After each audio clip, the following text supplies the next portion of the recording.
Hey everyone. There you go. You're welcome. That was a good intro. I think so too. That was a good intro to another episode of the SUPERDIVORCE SUPERCAST here. I don't know where you're listening to us. You could be listening on iTunes. You could be listening on superdivorceme.com/supercast. You could be listening on SoundCloud, or you could be listening on some sort of app that allows you to subscribe to different podcasts. What do they call those? An aggregator or something of that nature. Sure. It just pulls all your stuff in. Yeah. It's like you got a web set up. Uh-huh.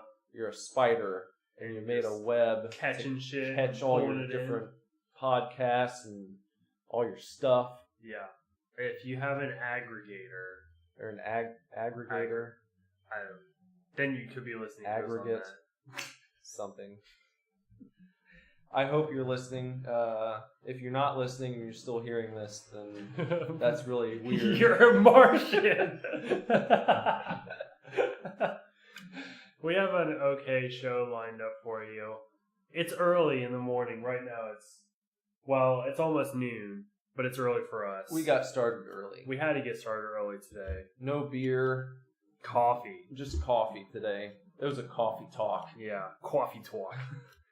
And we talk about Nick going to Boston. We talk about some video games and movies. Yeah.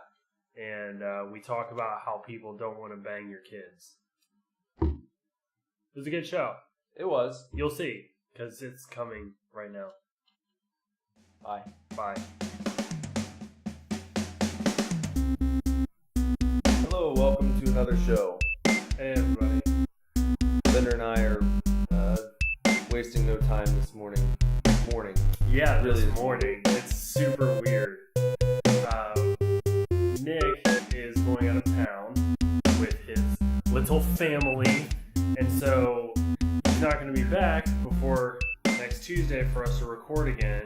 So, due to different circumstances, we are forced to record at, what time is it? It is about 10:45 in the morning. Which is very early for us to be doing this show. And very early for us to be hanging out. Yeah. This is probably the earliest. Well, maybe we've left for a show or something. Or maybe when we left for Michigan to do the EP for Sleep Star, I bet we left pretty early. Yeah. I mean, we've been together and needed coffee. Yeah. But, well, there's something. We're drinking coffee. That is, yeah, unfortunately. We have to drink coffee. A little too early for beer right now. Yeah. Some people would probably say it's never too early for beer. I am not one of those people. I don't know. You have to go to work soon, right? At 2 o'clock, okay. Yeah. So, I mean, once you take Lazarus to school, I'm going to have to find somewhere to dig around. Because can't go home too far. Go to Nostalgia. Yeah. What's today? Tuesday? Saga comes out tomorrow. So there's really no point in going until tomorrow. Well, I don't know. Half price books. Or you could go look at the antiques downtown. That's true. I could do that as well. Or I'll just sleep in my car. You could do that. Mm-hmm. How did Super Tokens go last night?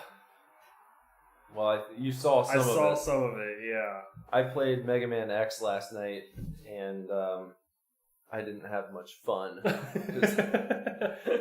Because I did it, I could have looked up which order to go in and kind of used the guide, but I did not do that. I just jumped into it.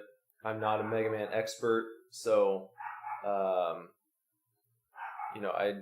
I did my best. Yeah. But the Mega Man games are notoriously hard. They're not games for casual gamers, I would say. Yeah, which is so odd. I think you might have talked about it a little bit during the show last night, but it's weird to me that a game that's so difficult has such the following and even the commercial notoriety that it has. Yeah, I feel like people the character's lovable enough. Mm-hmm. Little Mega Man, you know. But as far as gameplay goes, I mean, I think I did talk about it a little bit on Super Tokens, which if you haven't checked it out yet, I do a streaming show on Twitch every Monday and Thursday night at midnight. And I'll post 3 games up on the Divorce Club and also on my personal Facebook page and the Super Divorce page in a poll form, and I'll let people choose which game they want me to play on each particular episode. Anyway, last night I played Mega Man, and what I was going to say is, growing up in the, you know, late 80s, early 90s, Mega Man was a huge game, you know, and I remember renting it. I never owned a Mega Man game, but I rented it quite a bit, and I had friends who really loved Mega Man, but I don't remember any of us being particularly good at the game. It was like, it was cool, and it was fun to play. You're like running around, you get to blast stuff, but it was almost, you just enjoyed that part of it. And I didn't know anyone who had ever beaten a game. Back then, I think beating a game was like a huge accomplishment. Yeah. You know, it wasn't something that people just... Today, it's like, well, you beat the game, you go trade it in, you get something new. Back then, it was like you owned a game for many years, and you never got through it. Yeah. And maybe someday, you know, you get the right strategy guide, or, you know, you find out about a cheat code that allows you to finish the game to completion. But beating things straight up used to be much more of an accomplishment than it is now. Yeah, I mean, you know, we both worked at GameStop, and there were plenty of people at GameStop that would come in and get like a used copy, or sometimes even a new copy of like the newest game, whatever it may be, and they would just take it home, and 4 days later they'd be back and go, I didn't like this game. Right. But really, you straight up know that they just went home and played it for like 72 hours and beat the whole thing and just want their money back. Or, you know, some people would play a game such as like Arkham City, or one of these open world type games, and they would just run through the story mission and then bring it back and say, this game was so short. Game sucked. I don't understand. There's just like nothing to it. Like, it's really short.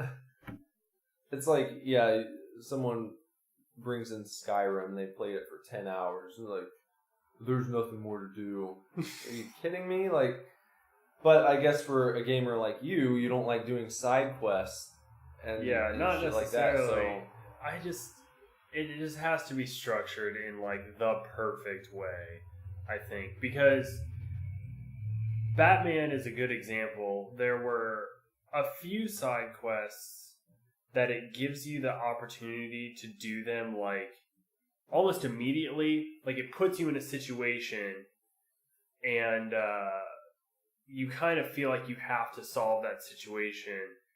So you do it, and it ends up being a side quest. Like, whenever you partner up with Nightwing, and then Nightwing stays in the city to take down, like, the Penguin's drug and arms dealers. Well, like, anytime you meet up with Nightwing, that's kind of like what you're doing anyways.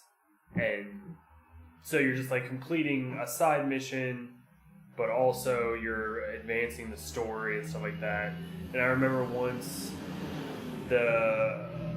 like out of nowhere, Two-Face like hits a bank, tries to rob a bank, and it sort of like shows up as an alert, like, hey, this shit's happening like right now. You know, you can do it or not, but like it's going on. And so I went and did it, and just like doing that first one activates like 2 more bank robberies before you finally arrest him. But then you've completed the whole side mission. So, yeah. But there were other missions like the bodies being strung up around the city with the opera music, or rescuing the firefighters. Like, that was something that I didn't even pay attention to. Unless, by some weird twist of fate, I heard opera music while I was swinging through the city. And then I'd be like, oh, okay, I can do that. But if I didn't, fuck it. So you play as kind of a disinterested Batman. You just can't be bothered. Pretty much. Pretty much. I'm just like, Arkham Knight's doing shit. I need to take care of that right now. If I happen across your problem, I'll help you out. But if not, you're on your own. Okay. Well, maybe after many years of crime fighting, that's kind of what it gets to. I mean, that's kind of what he's like in, well, sort of what he's like in Dark Knight Returns, except more like just beating the shit out of people. Yeah.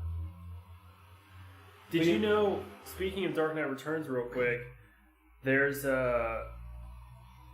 Frank Miller did the second one, The Strikes Again, and then he did The Master Race. There's a graphic novel.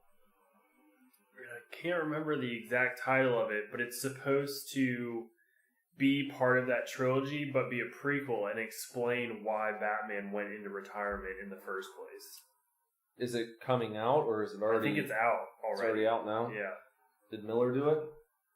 I want to say Miller did it, and I could be wrong, but I think John Romita Jr. did the art. Oh. I think. I'll have to look that up. Yes, it's a graphic novel. It's not. It didn't come out in comics. Okay. I just found a graphic novel, a very short one, but it looked cool. Gotham by Gaslight. You heard of that? I have. And they were going to make a game of it. Yeah, I've seen the test footage. It looked so cool, and I don't know. Yeah. I mean, yeah, I thought it looked really cool. I think I wish they would have worked in that as like some sort of mod to Arkham Knight, or you could have a time traveling. Yeah, or a time traveling or segment, or even a DLC. You know, like I don't know enough about it to make a full game. I mean, really, honestly, the best way you could even do it is just make an Arkham game, but yeah, make everybody steampunk looking. I just know he's trying to chase down Jack the Ripper. That's the oh, story that's cool. That's cool. Wouldn't it be cool if he was like trying to do that, and then like the very end, the twist is that like the Joker is Jack the Ripper? Yeah, that would be cool. It'd be amazing. Maybe that's what happens. I hope so. I haven't read it yet. I hope so. That would be rad. But yeah, on Mega Man, going back there, it is strange, like you said, that game is the kind of cultural phenomenon that it is when so few people have probably even gotten all the way through one Mega Man game. Yeah. Like just a couple months ago, I got the Mega Man Legacy Collection on PS4, and I think it's got 1 through 6, and I beat Mega Man 1, finally. I'm 31 years old, and I've been playing it, since I was probably like 4. That's probably the first time I played it was like 4 or 5. But, yeah, and even that game, like the Legacy Collection, comes with a little cheat sheet, and it tells you the order to go in when you're playing, through different bosses, because that makes a difference. You need certain power-ups to be able to stand a chance against certain bosses at the end of these levels. Right. And if you didn't know that, you just get to a boss and be like, what the fuck am I supposed to do? Right. So, maybe through years of trial and error, some people just figured it out. Yeah. God. I would have lost interest. No. So quickly.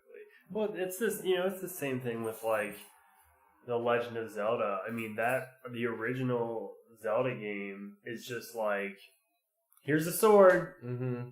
All right. Yeah. That's it. And then you just kind of have to go. And like, there's no direction. There's no anything. I mean, again, it's weird that you go back now and try to play these old games on Nintendo and on NES and stuff, and they're just so difficult. And there was no internet back then. Yeah. So unless you just were lucky enough to get a strategy guide or something, I mean, you're just fucked.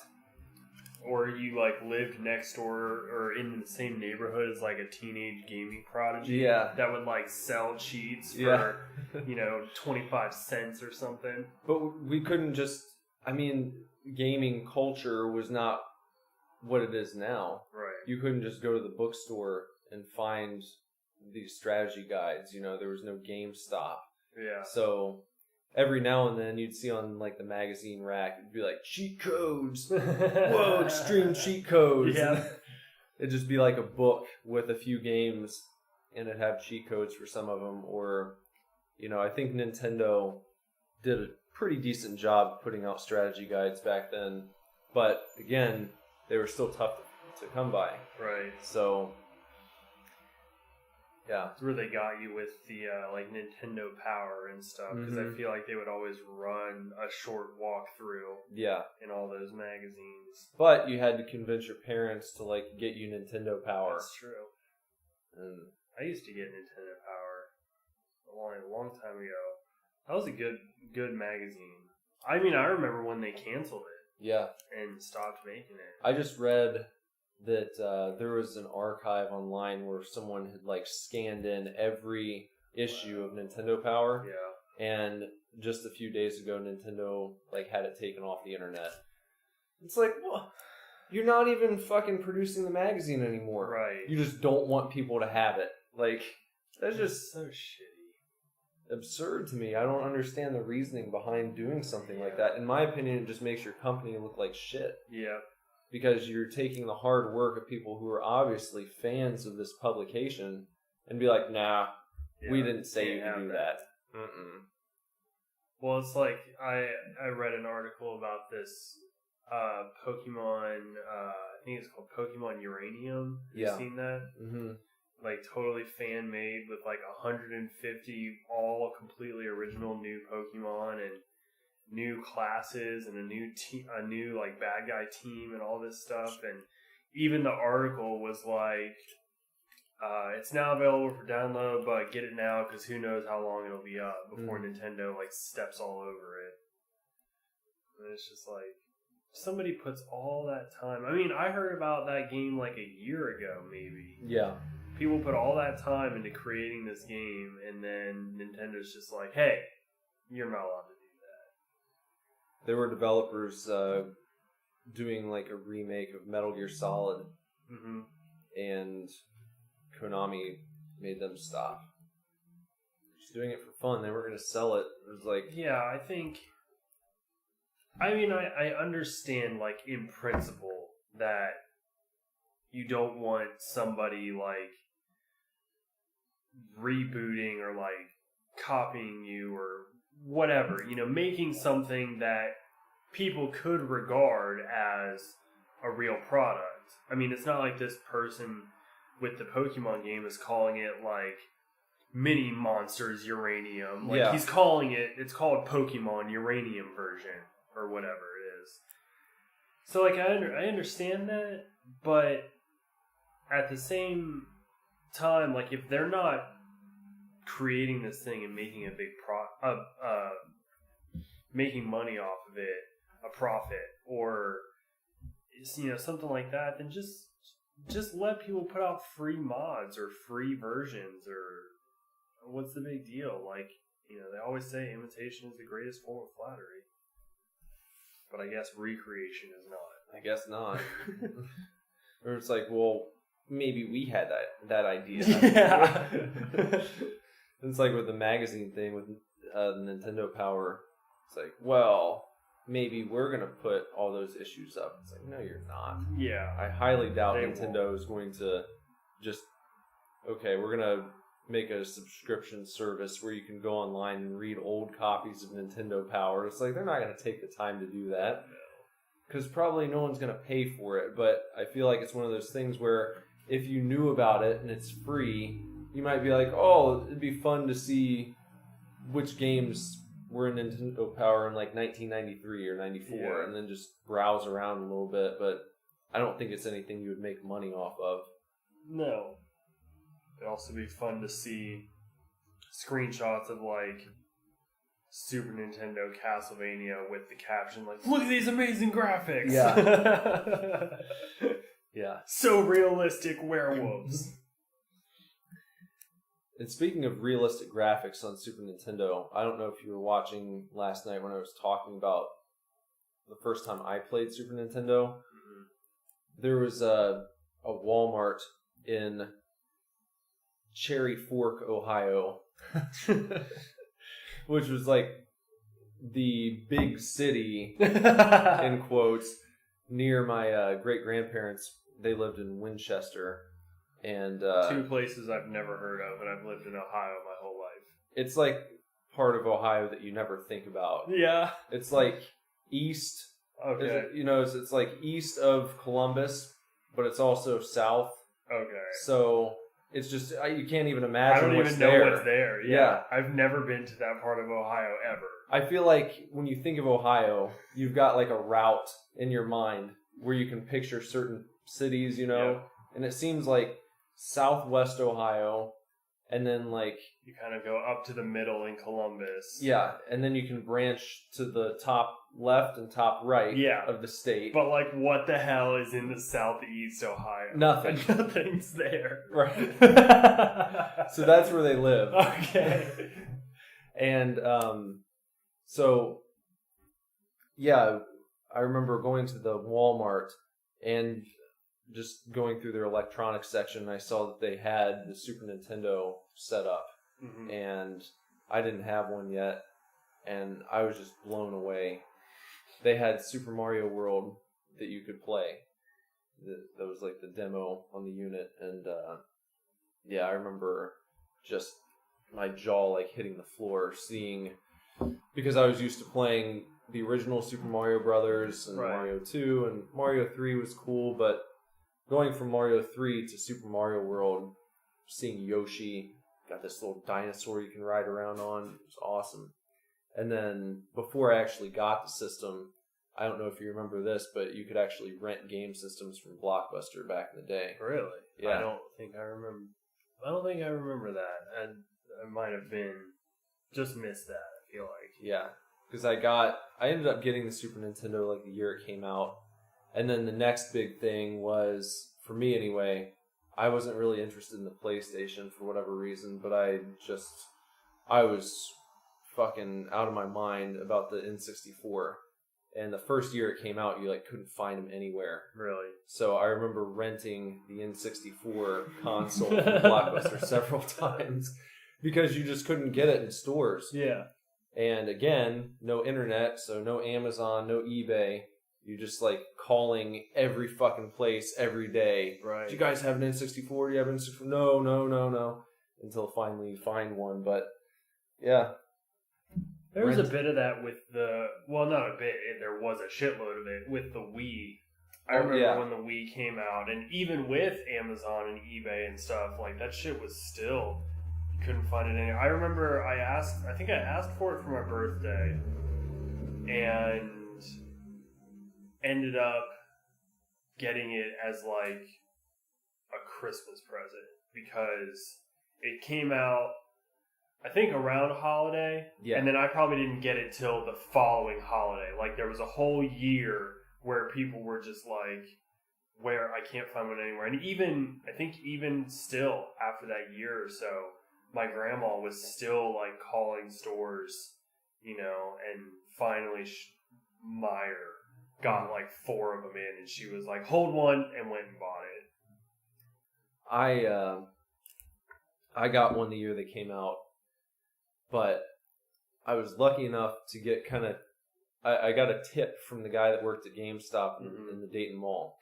And I had gone in it was close to the holidays. I was getting it for Jess for Christmas.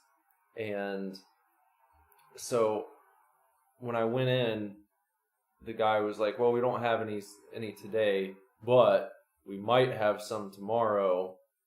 And kind of they might be here. So I went in to the mall at whatever, they open at or the mall doors open at 5 in the morning or something crazy like that. And I waited around like all morning. I was there for like 5 hours before Oh my God. I saw their people like taking the shipment out and putting stuff away, and then I went in and they had some. But yeah, it was crazy trying to find one that year. They were insane. It's weird to think about because, you know, now you can just go anywhere and get a Wii and yeah, I was at buybacks the other day and there were like 15 of them in Yeah. a case, and it was like Wii, you know, $90. And then you think of like the absolute bumble just the release of the Wii U was. Like so many Yeah. people didn't even know it was a new game system. Yeah, they marketed that so terribly. They should have just called it the Wii 2 Uh-huh. and like, I don't know, explained what it was a little Yeah. better. Because I remember working at GameStop, so many people thought that it was just the An tablet. attachment. Yep. I got that all the time. All the time. Although I still think that tablet, while it was a cool idea, I think playing a game with that is just too weird. I don't have a Wii U, but every time I'd like, you know, we'd be bored at GameStop and I'd play around with the demo station or whatever, it was just like, I never liked it. I got pretty used to it, I think. Yeah. I mean, I really don't have a huge selection of games on the Wii U, but the games that kind of make use of it are cool. I remember on Zombie U, you can kind of keep your inventory on the screen, so you don't have to go into a different menu. You can just select stuff. I think I never played it, but the whatever Batman game they released on it, I believe, worked the same way. Oh, you yeah. can have your map on it. I think they did Arkham City, and it was called like Armored Edition. The Arkham City Armored Edition. Speaking of controllers, and also segueing into another, I've actually been playing another game recently, but I went back to PS3 to start playing one of the games I downloaded from Humble Bundle. It's Remember Me from Capcom. You don't appreciate how good the PS4 controller is until you try to play PS3 for like an hour. Yeah. It's bad. Like, I always thought that, like, it wasn't that bad of a controller, you know? Like, it was alright. I think I did honestly prefer the 360 controller. I did too. To the PS3, but it's so weird how just that subtle, like, extension in length of the PS4 controller just makes, like, all the difference. And kind of like where you're holding it in your hands, you know? They're much more rounded on the PS4's controller. And the PS3 almost came to a point. Mm-hmm. And it's not unbearable, but it definitely feels like I'm almost trying to crush it between my hands because it's so tiny, you know? But anyways, Remember Me is a Capcom game. Obviously, I got the Capcom Humble Bundle. But it's actually pretty cool. It's interesting because it has a unique combo system. So, like, the story of the game is it's set in the future, like 2087 or something like that. And, like, pretty much everybody has bought in to this device called a Sensen. And it's kind of just like this holographic, I don't know, circle, you know, kind of turns or whatever. And it just like hovers above the back of everyone's neck. And it controls your memories. So you literally like upload memories into your Sensen. And then you just have them always. And, but so now the corporation, Memorize or whatever, is essentially has a monopoly on everyone's memory in the world. So like, and they can exploit it and they can like manipulate it and stuff like that. So you play as like this character who's, you know, kind of a member of the resistance trying to bring down Memorize and whatever. But so the combo system is really interesting because you can unlock like little nodes, and they're just the buttons on the controller. But when you place them into these combos, it'll give like different effects. Like, okay, you have this node and it's triangle. Well, this particular one will give you health. So, like, if you place it in this combo, it'll give you health when you land that hit. If you place it, like, farther in the combo, so it's at the end, it'll give you more health. So the key is to, like, try to create longer combos with, like, different power moves and health moves and whatever. Is it like an kind of action adventure game? Third person kind of... like a shitty Assassin's Creed. Okay. You know, like lots of very Uncharted rock climbing and, you know, climbing buildings and stuff, and then very Arkham City combat. Okay. Where like the enemies will kind of give you a heads up before they attack. You can dodge and like continue your combos or whatever. You can switch from person to person and stuff. But then there's also these really interesting segments, although they're a little long. But it happened for the first time when I was playing yesterday. She has this glove that she can, like, tap into other people's senses and then go through, like, their memory. So, for example, this woman is trying to kill your character because she wants the money for her ransom to save her husband, right? Okay. So you go into this woman's memory, and you basically, it shows him, and he's kind of freaking out because the sense can malfunction, and then you lose all your memories, and then you go crazy and kind of like turn into a vampire-looking thing. But he's like real sick, and she's like transferring good memories into his brain to help him. And it's kind of working, but he needs more treatment, so she needs money. Well, basically, in order to call her off of you, you rewind her memory, and there's different things you can interact with. And so you have to find the right combination of, like, you change the injection the doctor gives him, you move this cart, you turn on this machine, la-di-da. You find the right combination, and then you play the memory forward, and the doctor just kills her husband. And then when it comes back into real time, she completely remembers things differently and ends up joining your team because she wants to bring down the corporation for killing her husband. Interesting. The only problem was that whole segment took like 20 minutes. Oh, really? Just like rewinding, and you got like the wrong sequence of events. So you had to rewind it again, and you know, I killed her one time instead of her husband. Like, and then it's just like, oh, you can't remember things if you're dead. So you got to do it again. I'm like, oh, okay. But overall, it's a really interesting game. It's I feel like it's pretty unique. Do you think you'll finish it? I think I'll play it some more. Yeah. I only have like 2 combos, you know, for my fighting. So I'd be interested to see what more you can unlock and how much you can. And you can customize them at will, like anytime. You can do it in the middle of a fight, I think. You just go to the pause menu and move stuff around. Remember Me. Mm-hmm. And you're selling it as a shitty Assassin's Creed. I think, yeah. Yeah.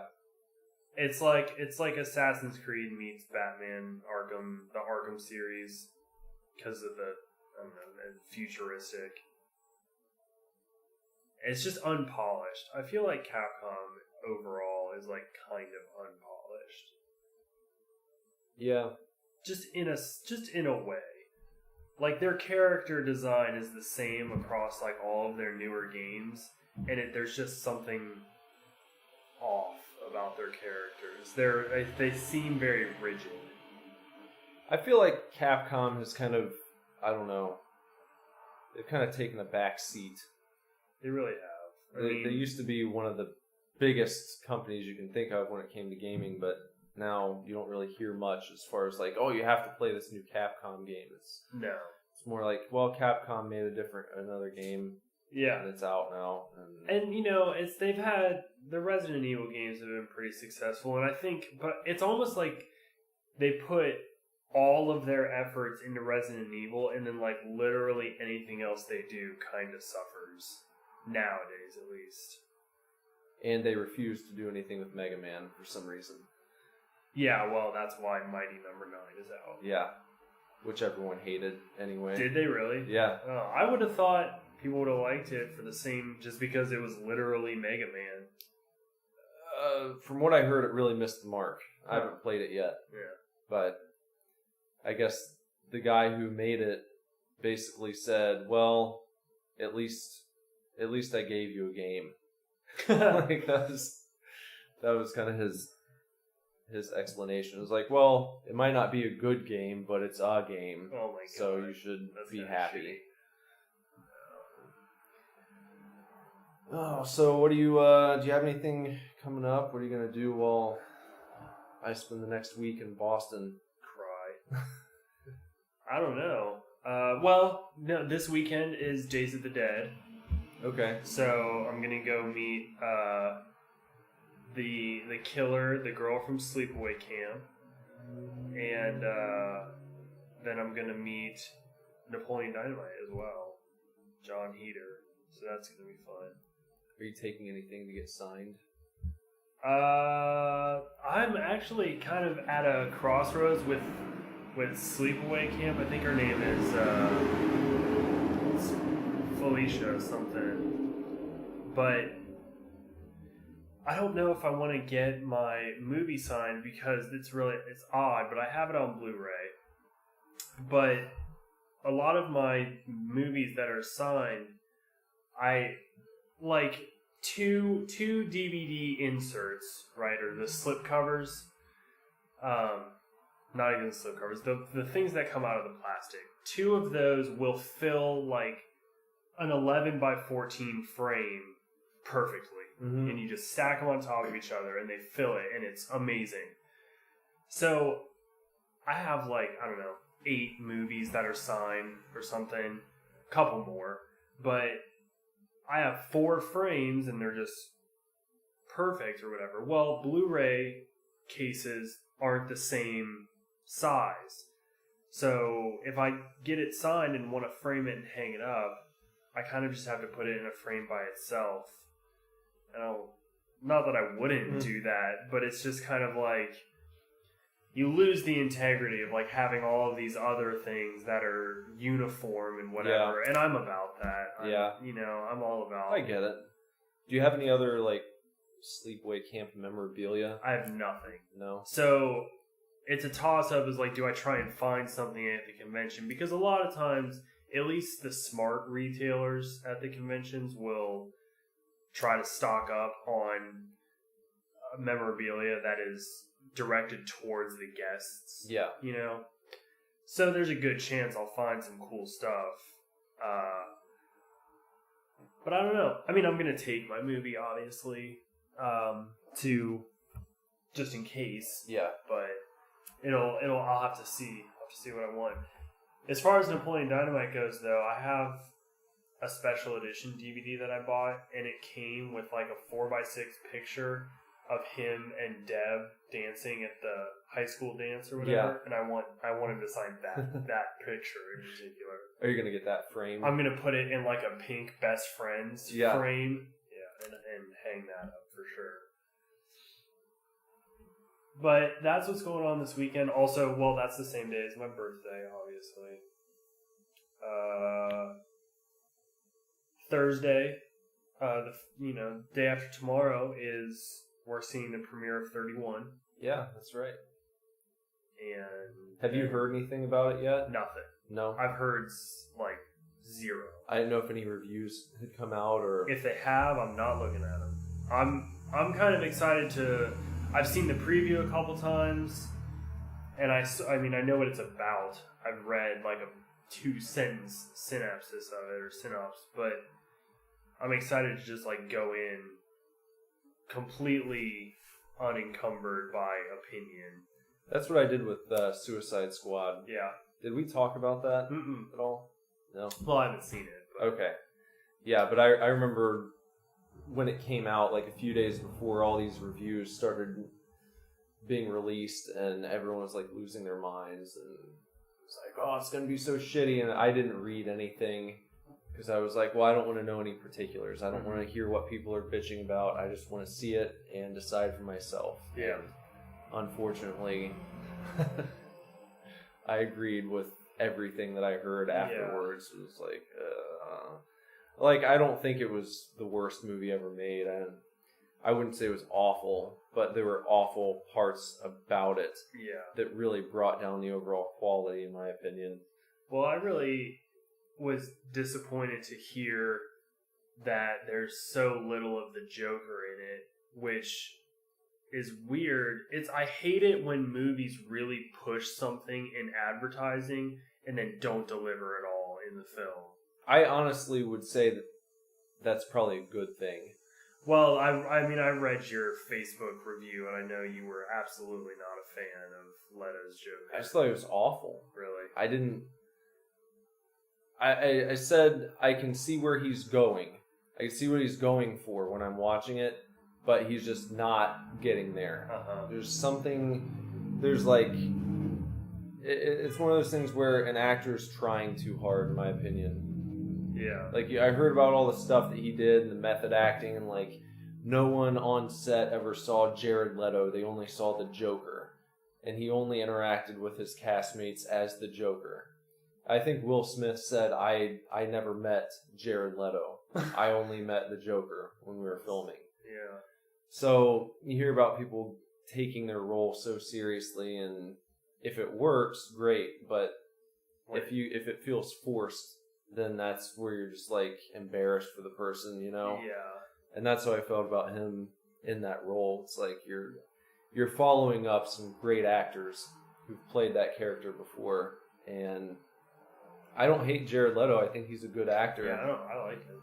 But in that particular role in that movie, it was just annoying. Mm-hmm.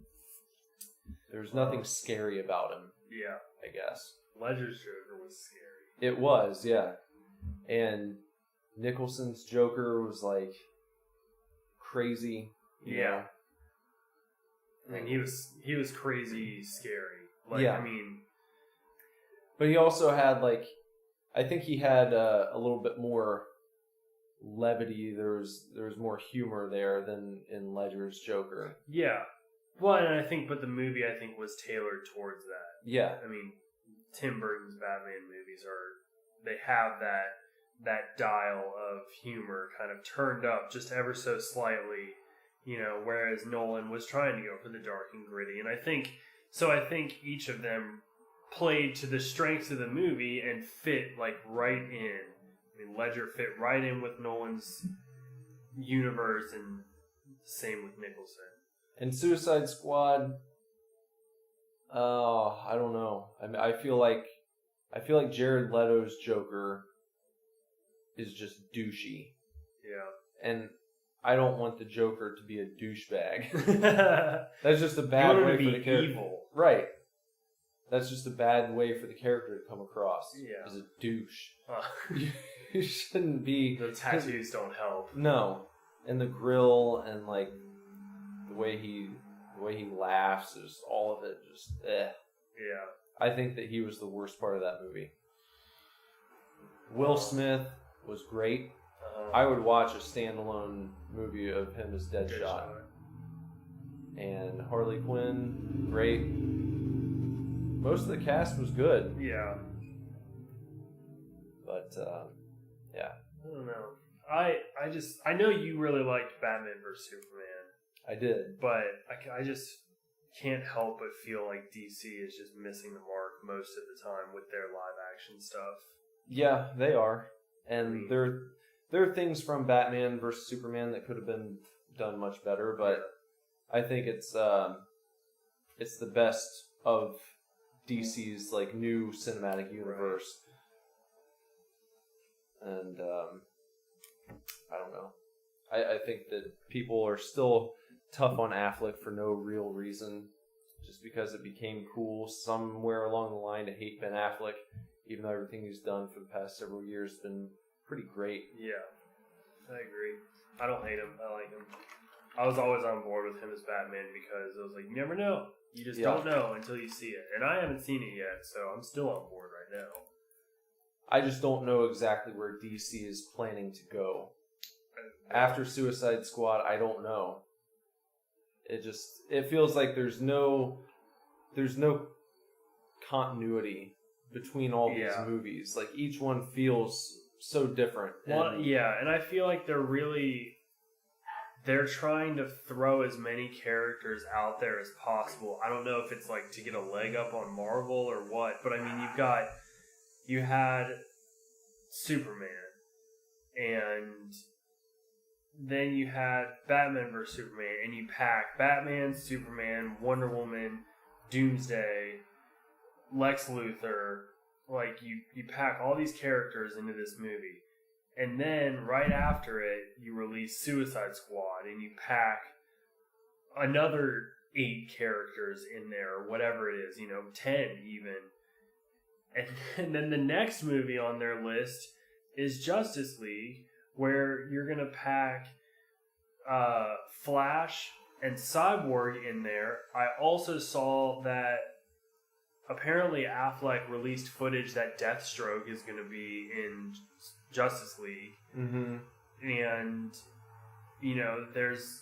there's been rumors that, like, Green Lantern will make a cameo. Oh, Aquaman obviously will be in it. Like, you're putting him in there too.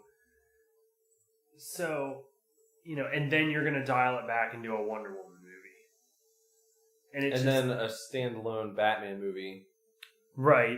And I've also heard, so speaking of packing characters, that Guillermo del Toro is working on a Justice League Dark movie. So you end up with Constantine and Zatanna and Swamp Thing and, all that stuff. It's just like, how are we supposed to know all of these characters? How are we supposed to keep track of all this, I mean, I think, I don't want to say Marvel's falling flat, but I haven't seen Ant-Man, and I haven't seen Captain America Civil War, but I know they're starting to go through changes because people's contracts are up, and they don't want to do the movies anymore, and now they need to figure out what else they're going to do. And well, I feel like there was a good time with the Batman vs. Superman movie. The tone of that movie was pretty dark. Yeah. But the studio apparently got worried because of the reviews and people saying, "Oh, it's too dark, it's too depressing." So then you hear about them changing Suicide Squad's cut and trying to make it, lighthearted and funny and add all these humor spots in it. But that's Marvel's shtick. I feel like DC had an opportunity to differentiate themselves by going in a darker direction and not trying to just do what Marvel's doing. Yeah. Because to me, I think Marvel, I don't know, I know they're going to be changing things up, but I think they need to find some way to keep it fresh. And DC could have done that. They still can, I think, but they have to be okay with forging their own identity. Which is why I don't understand why they just don't. I mean, DC is just darker than Marvel, period. Mm-hmm. Like, they're literally trying to be something that they're not. They're trying to inject humor into characters and situations that don't call for it. When you have Batman, who is just like this tortured vigilante, taking out criminals and putting them in jail, and it's just like a complete opposite attitude-wise of Spider-Man, who's like kind of upset his uncle died and just makes jokes while he's fighting. I mean, that's the whole deal. No, and there's more characters like Spider-Man in Marvel, and there's more characters like Batman in DC. So why aren't they just running with what it is? I mean, it's not like their movies are failing at the box office. Yeah. They're just getting panned by critics. Yeah. But it seems like the people who are fans of these characters in these franchises are pretty okay with how the movies have turned out. I mean, for the most part. So... Yeah. I don't know. I need to jump on it and see, really catch up on the DC stuff, because I haven't seen Batman vs. Superman and I haven't seen Suicide Squad. Maybe we can do a viewing of Batman vs. Superman. Yeah. Because I got the extended cut, and I haven't watched it yet. I heard it was good. I heard it makes the movie like much, much better, and I already liked it, so... Yeah. I'm excited to see. When you think about like 30 minutes of extra footage, it may not sound like a whole lot, but if you think of like 2 minutes tacked on to 15 scenes in the movie, that's a lot that could happen. Right. That you didn't get. So I think you could change the movie in a pretty big way. Yeah. So I haven't really read about what those changes are. I've just kind of kept myself in the dark. That's how I like to do it. Yeah. Until I see it. We do. Do you have any cool plans while you're in Boston? I'll probably visit Walden Pond. Yeah. Do that every time we're out there. Where Henry David Thoreau made his home. Mm-hmm. And probably visit Ralph Waldo Emerson's house. Like do that while I'm there. Like doing this old man stuff. I'm gonna go see Thoreau's house. Go walk around Emerson too. Walk around Emerson's house. And, what else? I don't know. We might go into the city one day, perhaps. Haven't really planned it out too much. I mean, even when we went there for our honeymoon, when we went to the East Coast, we didn't plan anything. The only thing that we had planned was we were going to see the Yankees and Red Sox play in a playoff game. But that was the only plan we had on our entire honeymoon. The rest of it, we just drove to New Jersey first, and then went to Jay and Silent Bob's Secret Stash, and then we drove to Cape Cod. And the reason we went to Cape Cod is when we were in Jersey, we sat down at this hotel, and they had like free internet, like computers with free internet, like in their lobby. And I remember getting on there. We were like, where should we go next? I don't know. Let's just pull up a map of the East Coast here and see what's nearby. And I saw a place on the map called Sandwich. And I was like, why don't we just go there? Because it's called Sandwich. And that's where we went. And oh my God. We ended up staying there for a few days. A few days? Yeah. Like, it's not like, this sucks, let's just stay for a night and move on. It was like... It was fun. A couple days in It was Sandwich. the oldest town on Cape Cod. Okay. Very old. Named after food. Yeah. And we took a picture because their police cars literally say Sandwich Police on the side. We made a few jokes about that, as you can imagine. Yeah, I'm sure you did. That's good. It's like you're putting the wrong toppings together. Woo! Woo! That's worth it. You know what? I take back what I said. That's just having a cop car say Sandwich Police on the side is totally worth it. It is. Sandwich Police. They have a very nice glass museum that we went to. Oh, yeah? Yeah. Yeah. I'm surprised they don't have a sandwich museum. Me too. Well, I guess Come on, cash in, Sandwich. What are you doing? the glass museum is technically a sandwich museum. Yeah. It's in Sandwich, which is not for sandwiches. They should have a museum for sandwiches. Allow me to clarify. We did see live glass blowing when we were there. That's cool. That is cool to I watch. like that's an interesting art form, one that takes a long time to master. Yeah. I couldn't do it. No. Well, maybe with years of training, but I don't like hot things. Despite being a cook.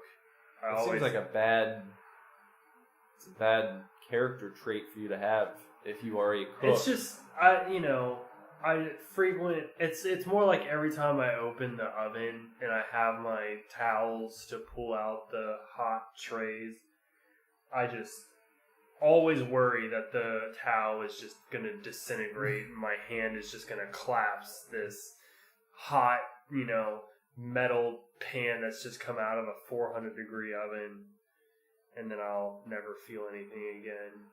But I was just watching, have you seen the show Cooks vs. Cons? no. Have you heard of it? One time, I think, but I don't know. I think you should try and go on it. Yeah. Yeah. Cooks versus Cons. It's on Food Network, Uh-huh. and the premise is you've got 4 people, and 2 of them are actually cooks in real life, and 2 of them are people who are just faking it.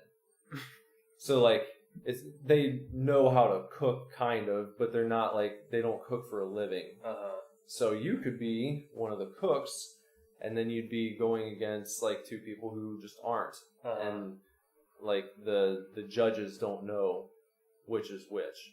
Everyone's trying to convince the judges that they are actually cooks, and then they have to try to figure out which 2 people are actually cooks and which 2 aren't. And but what happens if they think you're not a cook and you really are? it's happened before. Oh God, that would just be embarrassing. I would, yeah. And sometimes the person who is a con like ends up winning. Uh-huh. Like I watched one the other night where the woman who won, like they were all convinced that she was a professional cook, and she was like, "No, I'm a scientist." She's like what did she say she did for a living? She like studies she studies HIV, and she's like trying to create a cure for it. Basically, that's like what she does. But somehow man, she can make a good souffle. Yeah. And it's not just like, here, make this dish. It's one of those deals where they give you ingredients and it's you like, get to create something. Yeah. I don't know. I would be too scared that they'd be like, you're not a cook. Come on. Like, well, yeah, I just cook for old people, so maybe that's why. I think there was a person on there recently who worked at a retirement home. Yeah. So you got the credentials. I don't know. I can make food look pretty good, I think. I know you posted some nice pictures on Instagram. Yeah, like pretty food. Didn't you make, what was it, something with chicken recently? Oh, yeah, like chicken, Alfredo chicken roll-ups. Yes, because you had a pun about I'm Alfredo. I'm Alfredo, these aren't for you. But, yeah, those are real simple. You just take chicken, or rotisserie chicken, so you can break it up, or pulled chicken or something. You mix it with Alfredo sauce, and you cook lasagna noodles, and you roll them up, and then you cook them, bake them for a little bit, and then it's almost like you get your own little personal mini lasagna, because rolling it up gets you different layers and stuff. They were really good. I made them at home that night too for Lindsay and I. Sounds kind of like manicotti. Yes, a little bit. Kind of. Yeah, it definitely is. I mean, probably the exact same principle. I'm a big manicotti fan. Are you? Yeah. I don't think I ever had it until I met Jess either. Mm-hmm. Her mother makes it, but I never had it growing up. Well, with you being pescatarian now, sometime I'll have to make like some crab roll-ups or something. I don't think I've ever had crab. Ever? Well, maybe like crab rangoon. That doesn't but I've never eaten just crab. Well, I'll have to make like crab cake for you, mm-hmm. and then maybe I do little crab Alfredo roll-ups or something. I would like that. I bet you would enjoy it. Sounds good. I've never had the thought that I would get to cook for you because you were just vegetarian. Well, no more. Mm-hmm. Now you can make me fish whenever you want. When I have salmon at work, I'll bring leftovers over here. All right. Because it's wonderful. Well, I think probably probably call it a day for now. I don't know how long this one was, but I don't know. I'm gonna have to get my boy to school. yeah, you gotta take the boy to school. He's a big preschooler now. Gotta go sit in line and drop him off. Oh boy. Yeah, they won't let you walk him in or let him out. It's very rigid now these days. Yeah, with all the. I imagine why, but that's all the stranger danger silly, and yeah. I don't think it wasn't like that when I went to preschool. No, it was just like, all right, see ya. And now there's a whole process to it. Really? It's like there are 8 designated parking spots in front of the building, and those 8 spots are the cars that get to actually like open the doors and let the kids out. And like a teacher is there to take them in. And then when those cars are done, they pull away, and then the next 8 pull up and take those spots. But like, if you don't get there early, the line is like out into the road. I mean, it gets nuts. So I don't know how I feel about that. I mean, don't get me wrong. Like, keep the kids safe. Whatever you got to do, I guess. But it's also kind of silly. It is. I think just a little. But you can't, like, I can't even get out of the car to help Lazarus out. Yeah. They, like, sent home a paper the first day, and it's, like, protocol for dropping off and picking up, and it's, like, do not exit your vehicle. Someone will be around to help your child, and, yeah. I think people should have a little bit, just, despite the times, people should just have a little bit more faith in other people. I agree. Than that. Because most people don't want to fuck your kid. Yeah. That's the truth. Yeah. Everyone out there, most people don't want to fuck your kid. Yeah. So. If or shoot your kid. Or shoot, or kidnap, and torture. Yeah. Most people don't want to do those things. Most people just want to let your kid go to school. Most people don't care about your kid. That's better. Most people don't give a fuck about your kid. You can extend that. Most people don't give a fuck about you either. True. When you think you look like shit, no one cares. You're worried, and no one cares. Yeah. If they do care, they care for like 2 seconds. Right. And then they've forgotten about you completely. It's like, man, that guy looked like shit. I think people should have a little bit more faith in people, because that's the problem, I think. Like just trust each other, and we won't have all this. I don't know. Maybe we will still have people running around killing people. That's a conversation for the next podcast. Yeah, we'll talk about like going to the airport and getting your butt searched. Yeah, getting felt up by people and the TSA. Yeah. All right. Well, I'm going to go take my boy to school and sit in line and go through the rigid process that is dropping off your child at preschool or, preschool through 3rd grade, actually. Oh, boy. They all have to do the same thing, so... Have fun with that. I will. I'm going to find something to do before work. I wish you luck. Thank you. And we wish all of you luck, too. Good luck, everyone. We'll see you soon. Bye.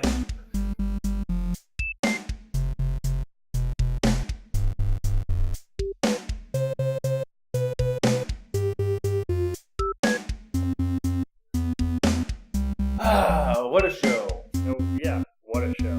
Interesting show. Seemed like, yeah, I don't know. It's wonderful how you get from Mega Man to child molestation. Yeah. Yeah, I don't know if wonderful is the operative word, but it's a thing that happened on this. Well, it's not wonderful that we ended up at child molestation, or that we have to talk about that. But I'm saying it's just a wondrous process. Yeah, the process. That conversation takes us on. The discussion course. Mm-hmm. Course, the discourse. The discourse course. A course. So there's another show, and hopefully you've subscribed to this show by now. Well, if you've heard the last 4 shows or so, just subscribe already. I mean, why not? Because then you never miss an episode. Yeah, exactly. And who would want to miss an episode of the Super Divorce Supercast? Probably, I don't know, an idiot. Good call. You're like an idiot. You're an idiot. Or the guy who's listening, who's not listening to the show. Yeah, that guy. The Martian. The Martian. Hey, Martian. Stop listening, or at least subscribe to us. Jeez. If you're gonna listen, then just listen to us, you know? Yeah. If you're the Martian guy out there listening, but you didn't choose to, you're just hearing us right now, then tune in for real so that it shows. Right. That way we can see that we're reaching more people and that people are enjoying the show. And it helps us. Yeah, as they should. It boosts morale. It does. That's what it does. But if you're listening illegally through your mind and we don't see the fact that you're listening, then it just makes us feel like we're not growing our listener base. You're not helping anybody, Martian. Stop it. So you can listen to us on our website, superdivorceme.com, or iTunes, or SoundCloud, or an aggregator, something or other. The web. The web. The spider web. The spider web of app stuff. Find an app where you can listen to podcasts. And look out for Super Tokens, my stream show. Mm-hmm. Mondays and Thursdays at midnight. And I've got my shit set up, so I'm going to be playing all sorts of games across all platforms now. That was an arduous task to get that set up, but I did it. Because Success. I believed in myself. And I believe in you too. And yeah. And I wish you luck. We wish you the best. Wish you the best, and we'll see you next week. Yep, we'll see you next week. Thanks, bye. Bye. Super Divorce.